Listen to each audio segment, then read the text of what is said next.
नमस्कार दोस्तों, crescent education classes में आप सभी का स्वागत है। उम्मीद करते हैं आप सभी लोग स्वस्थ हैं। आज हम आपके लिए एक और मॉडल पेपर दोस्तों लेकर आए हैं, भाग 2। इससे पहले भी दोस्तों हमने टीचिंग एप्टीट्यूड पर आधारित एक मॉडल पेपर आपको करवाया है, जो कि आपको आगामी उत्तराखंड प्रवक्ता स्क्रीनिंग और डीएलएड एग्जाम में मदद करेगा। डीएलएड का आपका एग्जाम होने वाला है 30 नवंबर को और उत्तराखंड प्रवक्ता स्क्रीनिंग का एग्जाम होगा अप्रैल 2025 में। दोस्तों ये एग्जाम प्रस्तावित किया गया है और टीचिंग एप्टीट्यूड दोनों में वाइटल रोल प्ले करता है। तो ऐसे में दोस्तों सीरीज आपके लिए बहुत मददगार साबित होने वाली है। इस सीरीज में हम ना सिर्फ आपको एमसीक्यू करवा रहे हैं, डिटेल सॉल्यूशन भी दोस्तों आपको दे रहे हैं। और इसी तरह के दोस्तों अगर आपको और मॉक्स चाहिए तो फिर आप हमारी ऑफिशियल एप्लीकेशन को जल्दी से डाउनलोड कर लीजिए। ये जो ऐप अवेलेबल है दोस्तों, ये गूगल प्ले पर आ चुकी है, प्ले स्टोर से आप डाउनलोड कर सकते हैं क्रीसेंट एजुकेशन क्लासेस के नाम से, वरना हमने इसका लिंक डिस्क्रिप्शन बॉक्स में दोस्तों अवेलेबल कराया है, वहाँ से भी आप इसको डाउनलोड कर सकते हैं। इसके अलावा आप हमारे टेलीग्राम चैनल को भी ज्वाइन कर लीजिए, लिंक अबाउट सेक्शन में दिया है, वहाँ पर भी दोस्तों आपको एमसीक्यू देखने को मिल जाएंगे। तो चलिए दोस्तों आज की क्लास को स्टार्ट करेंगे। इसमें कुल मिला के 25 एमसीक्यू रहने वाले हैं। कितना स्कोर आपने किया वो जरूर कमेंट बॉक्स में बताइएगा। तो चलिए शुरू करेंगे। तो देखेंगे सबसे पहला क्वेश्चन है आज का दोस्तों, आप अपने विद्यार्थियों में स्व अनुशासन का गुण कैसे विकसित करेंगे, यानी कि उनमें सेल्फ डिसिप्लिन के क्वालिटी को आप कैसे डेवलप करेंगे। उनको उत्तरदायित्व देंगे, आचरण संबंधी नियम की जानकारी देंगे, दंड देंगे या फिर नियमों का पालन कराएंगे।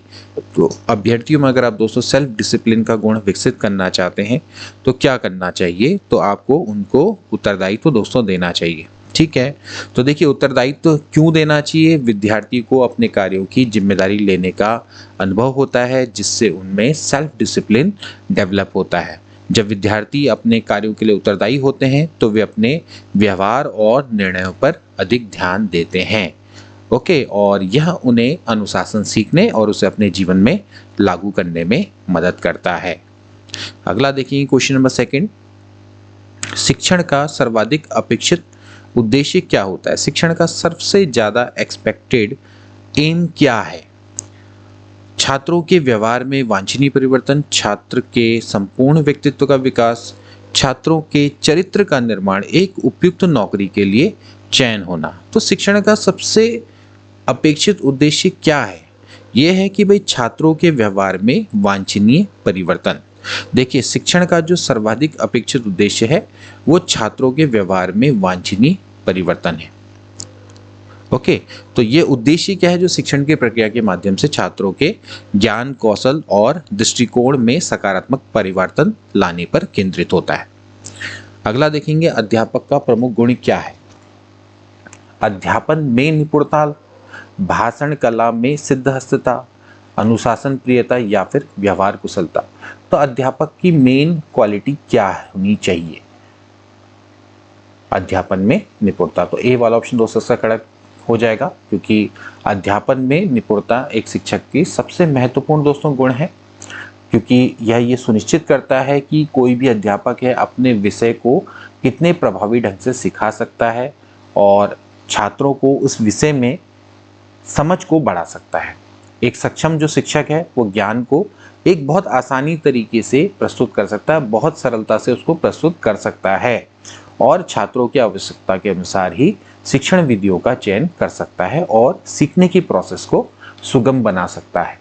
तो ये अध्यापन में निपुणता अध्यापक का प्रमुख गुण है। अगला देखेंगे शिक्षा के क्षेत्र में ली जाने वाली परीक्षा से हम जान सकते हैं कि विद्यार्थी कितना बुद्धिमान है। अध्यापक द्वारा पढ़ाया गया कार्य विद्यार्थी किस प्रकार प्रस्तुत करता है।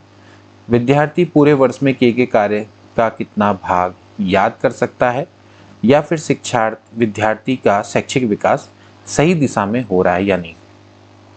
तो शिक्षा के क्षेत्र में ली जाने वाली परीक्षा से हम क्या जानते हैं, तो हम इससे क्या जानते हैं दोस्तों कि विद्यार्थी का जो शैक्षिक विकास है वो सही दिशा में हो रहा है या नहीं। क्योंकि परीक्षाएं विद्यार्थी की समझ, ज्ञान और विकास को मापने का जरिया है और यह संकेत करती हैं कि क्या विद्यार्थी ने अध्ययन सामग्री को सही से समझा है और उसका विकास शिक्षा के लक्ष्यों के अनुरूप हो रहा है या नहीं हो रहा है।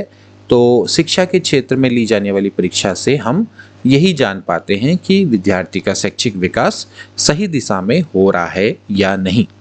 इसके बाद क्षेत्र अध्ययन किन परिस्थितियों से संबंधित होता है? वास्तविक जीवन परिस्थितियों से, प्रयोगात्मक स्थितियों से, प्रयोगशाला स्थितियों से, या फिर कोई नहीं। तो इसका राइट ऑप्शन हो जाएगा वास्तविक जीवन की स्थितियों से क्षेत्र अध्ययन संबंधित होता है। क्षेत्र अध्ययन वास्तविक जीवन की स्थितियों से संबंधित होता है, जहां छात्रों को अपने अध्ययन के विषय का प्रायोगिक रूप से समझने का अवसर मिलता है। तो अभी तक आप विषय को सैद्धांतिक रूप से समझ रहे होते हैं, लेकिन उसको प्रायोगिक रूप से, व्यवहारिक रूप से समझने का अवसर क्षेत्र अध्ययन में ही आपको लग पाता है। अगला देखेंगे, कक्षा में कुछ छात्र बहुत अधिक सीखने की जिज्ञासा प्रदर्शित करते हैं। यह इसलिए हो सकता है कि छात्र प्रतिभाशाली हैं, धनी परिवार के हैं, बनावटी व्यवहार करते हैं, या फिर कक्षा में उद्दंडता पैदा करना चाहते हैं। तो राइट ऑप्शन हो जाएगा ऑप्शन नंबर ए। अगर छात्र बहुत अधिक जिज्ञासा प्रदर्शित कर रहे हैं तो इसलिए क्योंकि छात्र प्रतिभाशाली हैं, क्योंकि प्रतिभाशाली छात्र ही आमतौर पर आसपास की दुनिया के प्रति अधिक जिज्ञासु होते हैं और हमेशा नए ज्ञान को सीखने के लिए उत्साहित रहते हैं, और उनकी जो मानसिक क्षमता है, रुचि है, उन्हें सीखने की प्रक्रिया में सक्रिय भागीदारी करने के लिए हमेशा प्रेरित करती है। तो ए वाला ऑप्शन इसका राइट हो जाएगा। यदि छात्र आपकी कक्षा में उपस्थित ना हो तो अध्यापक के नाते आप क्या करेंगे? छात्रों को उनकी अनुपस्थिति के लिए दोषी ठहराएंगे, छात्रों की वर्तमान अभिवृत्ति को देखते हुए चुप रहेंगे, अध्यापन की कुछ रुचिकर विधियों का प्रयोग करने के बारे में सोचेंगे, या फिर कारणों को जानने तथा उन्हें दूर करने की कोशिश करेंगे? तो आप क्या करेंगे दोस्तों? ऑब्वियसली बात है, कारणों को जानेंगे और उन्हें दूर करने का प्रयास करेंगे। तो छात्रों की अनुपस्थिति के पीछे दोस्तों कई तरह के कारण हो सकते हैं, और एक अच्छे शिक्षक के रूप में महत्वपूर्ण है कि आप उन कारणों को समझें और जो भी समस्या है उसके समाधान को ढूंढने का प्रयास करें। और यह जो दृष्टिकोण है, इससे आपके जो छात्र हैं उनके संग सकारात्मक संबंध बनेंगे और उनकी जो भागीदारी है वो भी आप बढ़ेगी। ठीक है, तो देख सकते हैं कि अगर कोई छात्र उपस्थित हैं तो एक अध्यापक होने के नाते आपको कारणों को जानने का प्रयास करना चाहिए, उनको दूर करने की कोशिश करनी चाहिए। इसके बाद शिक्षक की सीखने की क्षमता को जानने के लिए कौन सा परीक्षण किया जाता है? अभिक्षमता परीक्षण, मनोवृत्ति परीक्षण, उपलब्धि परीक्षण, या फिर दार्शनिक परीक्षण। तो एक शिक्षक है, उसके सीखने की क्षमता को जानने के लिए कौन सा परीक्षण किया जाता है? तो राइट ऑप्शन हो जाएगा दोस्तों अभिक्षमता परीक्षण, एप्टीट्यूड टेस्ट। ओके, तो अभिक्षमता परीक्षण है वो शिक्षकों की विशेषता और ज्ञान के स्तर को मापने के लिए किया जाता है। ठीक है, यह परीक्षण यह सुनिश्चित करता है कि शिक्षक विषय के प्रति कितना सक्षम है और वे विद्यार्थियों को प्रभावी ढंग से सिखा सकते हैं। ठीक, तो आप समझ सकते हैं कि जो अभिक्षमता परीक्षण होता है वही शिक्षकों की सीखने की क्षमता के लिए जाने वाला या किया जाने वाला परीक्षण है। ठीक है, तो आप मुख्य रूप से सीखने की क्षमता को जो परखता है वो अभिक्षमता परीक्षण है, मतलब एप्टीट्यूड टेस्ट आप मान लीजिए। ठीक, इसके बाद अगला देखेंगे, विद्यार्थी अध्यापक का सर्वाधिक आदर करेंगे यदि वह अपने कार्य के प्रति निष्ठावान है, वह अनुशासन लागू करने में सफल होता है, वह विद्यार्थियों के साथ मित्रवत है, वह अपना प्रभुत्व दृढ़तापूर्वक प्रकट करता है। तो कब विद्यार्थी अध्यापक का सबसे ज्यादा आदर करेंगे? जब वह अपने कार्य के प्रति निष्ठावान है। तो जब शिक्षक अपने कार्य के प्रति निष्ठावान होते हैं तो छात्र उनकी ईमानदारी और प्रतिबद्धता को पहचानते हैं और इसके कारण ही वे उसका सर्वाधिक आदर करते हैं, यानी कि आदर और विश्वास को एक मजबूत आधार मिलता है। इसके बाद अगला देखेंगे, अधिकांश छात्र उन शिक्षकों से पढ़ने के लिए इच्छुक होते हैं जो उसके पहले भी उनसे पढ़ चुके हैं या फिर स्कूल में अति योग्य शिक्षक माने जाते हों, उन्हें प्रभावशाली व्यक्तित्व वाले लगते हों, जो छात्रों की समस्याएं हल करने में रुचि रखते हों। तो अधिकांश छात्र किनसे पढ़ना पसंद करेंगे? जो छात्रों की समस्याएं हल करने में इंटरेस्ट रखते हों। तो जब शिक्षक छात्रों की समस्याओं को समझते हैं, उनको हल करने में मदद करते हैं, तो छात्र उनसे अधिक जुड़ाव महसूस करते हैं और उनसे पढ़ने में वे रुचि रखते हैं। अगला देखेंगे, यदि पीछे बैठने वाला छात्र सदैव बातचीत में ही व्यस्त रहता हो तो अध्यापक को क्या करना चाहिए? उन्हें जो कुछ वे कर रहे हैं करने दो, उन्हें दंड दें, उन्हें आगे बैठाएं और उन पर नजर रखें। तो क्या राइट ऑप्शन होगा दोस्तों? Option number C is right.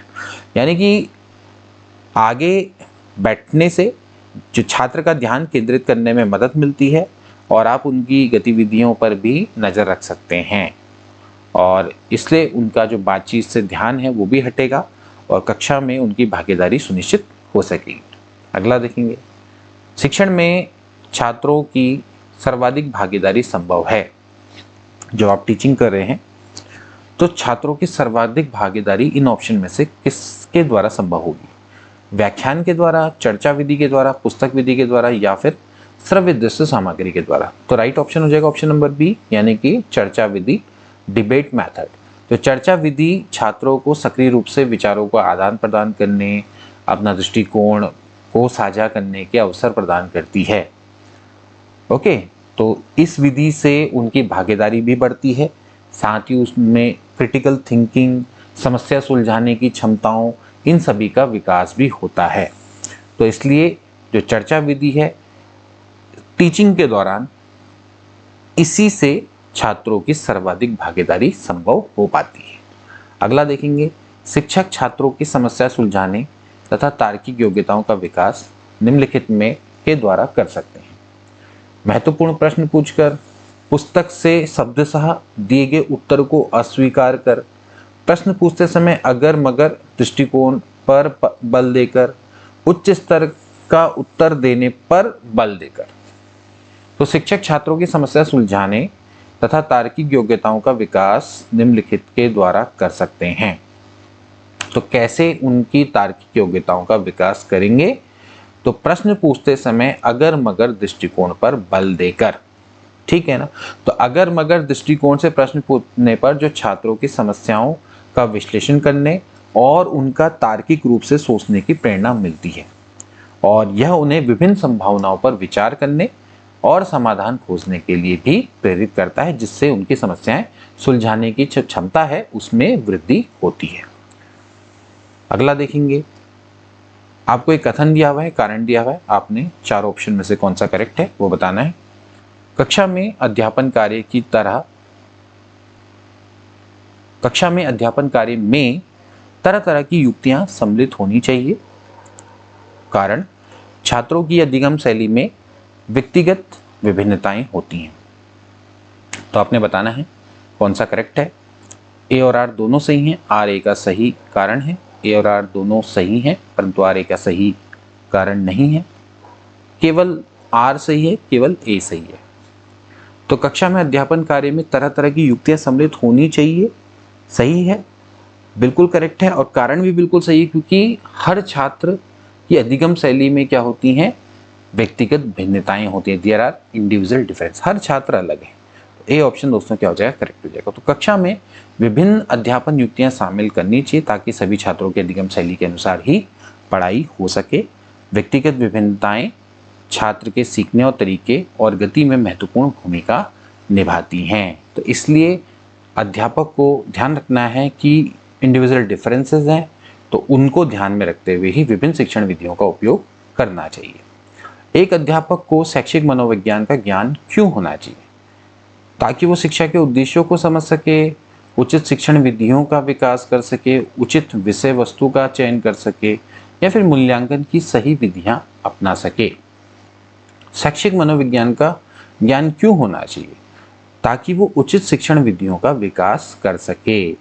तो शैक्षिक मनोविज्ञान का ज्ञान अध्यापक को विद्यार्थियों की सोचने की प्रक्रिया, उनके सीखने के तरीके और उनकी डिफरेंट जो नीड्स हैं उनको समझने में मदद करता है और इसी से वे प्रभावी और उपयुक्त शिक्षण विधियों का विकास कर सकते हैं जो कि छात्र के लिए सबसे बेनिफिशियल होंगी।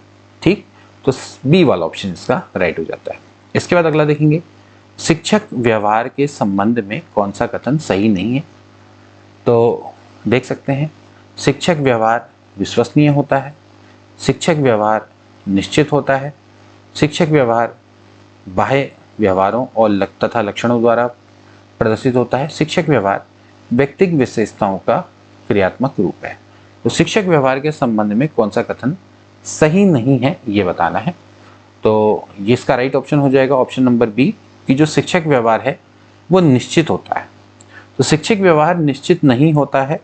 शिक्षक व्यवहार निश्चित नहीं होता है, यह परिस्थितियों, छात्रों की प्रतिक्रियाओं और विभिन्न जो शैक्षणिक संदर्भ है उनके अनुसार ये बदलता रहता है। और शिक्षक के व्यवहार को ऐसा होना भी चाहिए, क्योंकि शिक्षक एक ही तरह का व्यवहार हमेशा कक्षा में नहीं कर सकता है। तो शिक्षक को हमेशा लचीला, अनुकूलनशील होना चाहिए, यानी कि एडेप्टेशन होना चाहिए परिस्थितियों के अकॉर्डिंग, ठीक है, ताकि वे प्रभावी ढंग से छात्रों की आवश्यकताओं और जो कंडीशन चल रही है उसके अनुसार प्रतिक्रिया दे सके। तो शिक्षक व्यवहार निश्चित होता है, ये गलत है। अगला देखेंगे, विद्यालय में शिक्षक अभिभावक बैठक आयोजित करने के क्या उद्देश्य होने चाहिए। अभिभावकों को बच्चों के विषयवार अंकों के बारे में सूचना देना, बच्चे के सबल एवं कमजोर पक्षों के विषय में चर्चा करना, बच्चे जिन विषयों में अच्छा प्रदर्शन नहीं कर पा रहे हैं केवल यह बताना, या फिर बच्चे की उपलब्धियों को ही बताना। तो अगर पेरेंट्स टीचर मीटिंग हो रही है तो उसका क्या मेन एम हो सकता है। तो उसका मेन एम क्या है दोस्तों, उसका मेन एम है कि बच्चे के सबल और कमज़ोर पक्षों के विषय में चर्चा करना, कहाँ पर बच्चा स्ट्रांग है, कहाँ पर वीक है, उस एस्पेक्ट के बारे में चर्चा करना, ठीक है। तो शिक्षक अभिभावक बैठक का मेन उद्देश्य यही है कि बच्चे के समग्र विकास को समझा जाए और उनकी उपलब्धियों के साथ साथ कमजोरियों पर भी चर्चा की जाए, ताकि अभिभावक और शिक्षक मिलकर बच्चे के विकास के लिए सही दिशा में कदम उठा सकें। अगला देखेंगे, निम्नलिखित में से कौन विश्वविद्यालय शिक्षा आयोग के अध्यक्ष थे 1948। Doctor DS Kothari, Maulana Abul Kalam Azad, doctor Zakir Hussain या फिर डॉक्टर S राधाकृष्णन।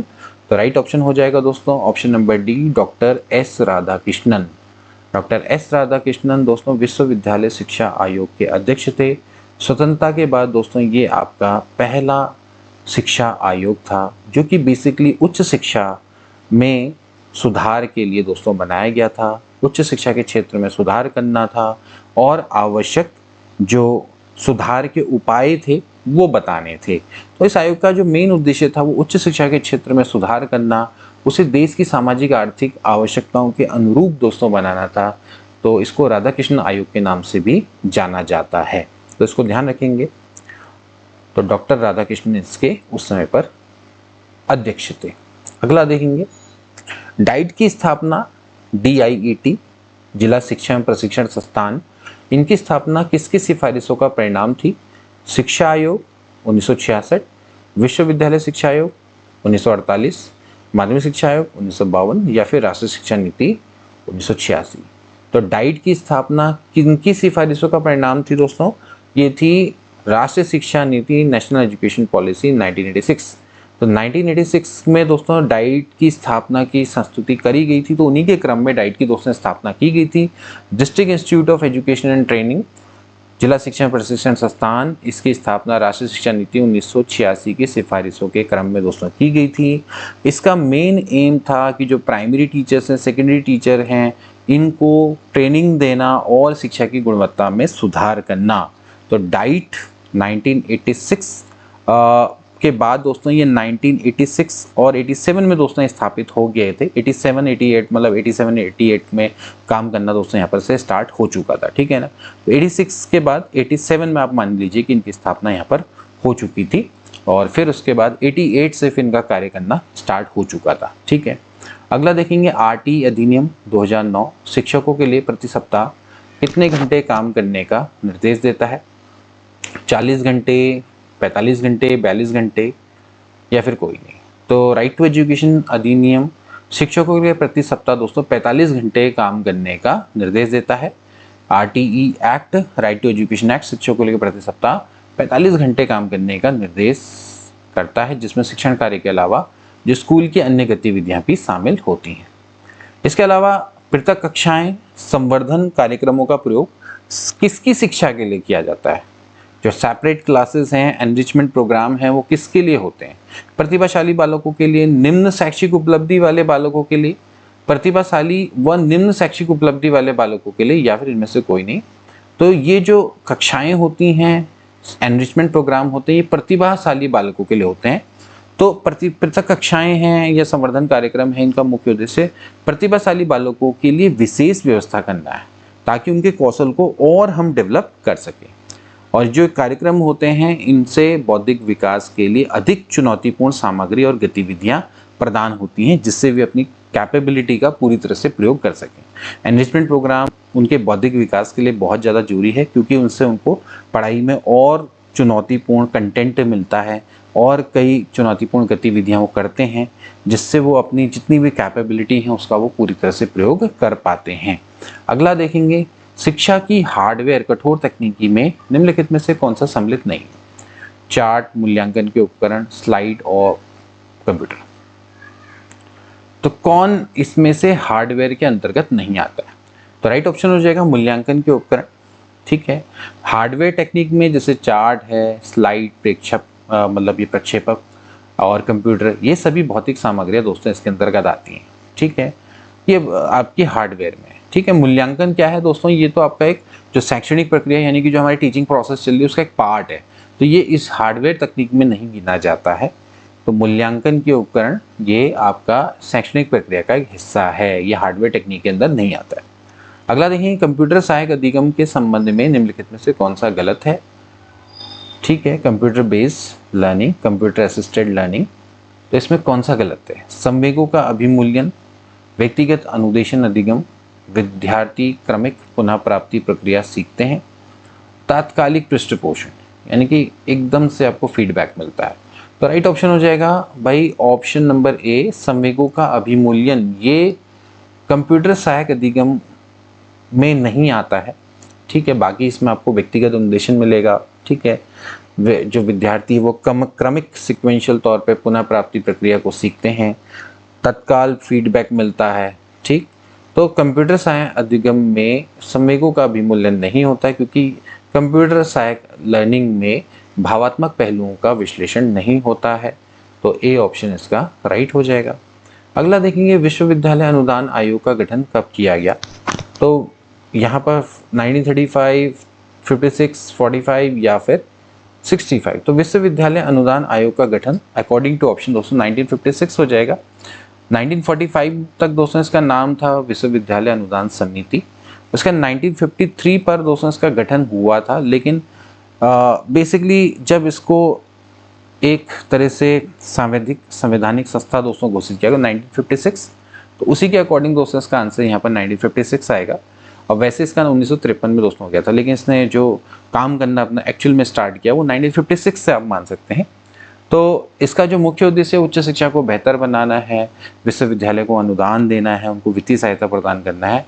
यूजीसी का जो गठन है वो 1956 से दोस्तों आपके संवैधानिक संस्था के रूप में एक तरह से इसको विकसित कर दिया गया। 1953 में इसका गठन हो गया था, लेकिन औपचारिक रूप से इसने काम करना 1956 से स्टार्ट किया, इतना आप समझ सकते हैं। ठीक है, इसके बाद देखेंगे निम्नलिखित में से कौन सा कार्य एनसीटी का नहीं है?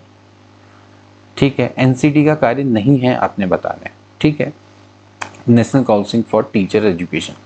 शिक्षकों के लिए न्यूनतम योग्यता निर्धारित करना, शिक्षक भर्ती परीक्षा का आयोजन कराना, शिक्षक शिक्षा कार्यक्रमों की निगरानी करना या फिर शिक्षक शिक्षा पाठ्यक्रम का मानकीकरण करना। तो राइट ऑप्शन दोस्तों क्या हो जाएगा? शिक्षक भर्ती परीक्षा का आयोजन करना। ठीक है, राष्ट्रीय अध्यापक शिक्षा परिषद, इसका मुख्य कार्य यह है कि भाई जो शिक्षक हैं उनकी योग्यता क्या होनी चाहिए, प्राइमरी टीचर बनने के लिए क्या योग्यता होनी चाहिए, एलटी बनने के लिए, लेक्चरर बनने के लिए क्या योग्यता है, ये निर्धारित करना एनसीटी का काम है। इसके अलावा जो शिक्षक की शिक्षा चल रही है, मतलब जो टीचर्स ट्रेनिंग जो कार्यक्रम है उन पर नज़र रखना। इसके अलावा शिक्षक शिक्षा का जो पाठ्यक्रम है उसको स्टैंडर्डाइज करना। लेकिन जो शिक्षक भर्ती परीक्षा है उसका आयोजन एनसीटी नहीं करता है। ठीक है, तो एनसीटी नहीं करता है, तो शिक्षक भर्ती परीक्षा आयोजन करना एनसीटी का काम नहीं है। ये संबंधित राज्य के द्वारा या फिर केंद्रीय संस्थान के द्वारा किया जाता है। जैसे कि हमारे यहाँ शिक्षक जो भर्ती है वो UPSSC करता है। ठीक है, तो ऐसी जैसे कि सेंट्रल टीचिंग एलिजिबिलिटी टेस्ट होता है, CTT होता है, UTT होता है, तो ये आपकी राज्य स्तरीय पात्रता परीक्षाएं होती हैं जो कि आपकी शिक्षक भर्ती परीक्षा का आयोजन करती हैं। ठीक है, तो ये आपका एनसीटी नहीं कर रहा है, हाँ, लेकिन इसमें भर्ती में जो मानक होते हैं वो एनसीटी के यूज़ किए जाते हैं जब आप शिक्षकों की न्यूनतम योग्यता निर्धारित करते हैं। तो इस तरह से आपने इसको समझना है, ठीक। तो एनसीटी का कार्य क्या है? शिक्षकों के लिए न्यूनतम योग्यता निर्धारित करना, परीक्षाओं का आयोजन नहीं करना है, कार्यक्रमों पे निगरानी करना है, ठीक है, उनका रेगुलेशन करना है, और इसके अलावा जो शिक्षक शिक्षा है, ठीक, उसके पाठ्यक्रम का मानकीकरण करना है, जैसे बीएड है, डीएलएड है, ठीक है ना, इसकी हम बात हुई है। तो इनके पाठ्यक्रम का मानकीकरण करना। ओके, तो ये थे दोस्तों आपके कुल मिला के 25 प्रश्न। आई होप कि दोस्तों आपको मॉडल पेपर अच्छा लगा होगा, और अगर अच्छा लगा है तो जल्दी से इस चैनल को सब्सक्राइब कर लो, अपने दोस्तों के बीच में शेयर कर लो। इसके अलावा जल्दी से हमारी official application crescent education classes को डाउनलोड कर लो, और वहाँ पर भी आपको मॉक टेस्ट देखने को मिल जाएंगे। वहाँ पर दोस्तों आप मॉक टेस्ट अटेम्प्ट कर सकते हैं, ये सॉल्यूशन भी आपको वहाँ पर देखने को मिल जाएंगे। मिलेंगे नेक्स्ट क्लास में, तब तक के लिए take care and good bye.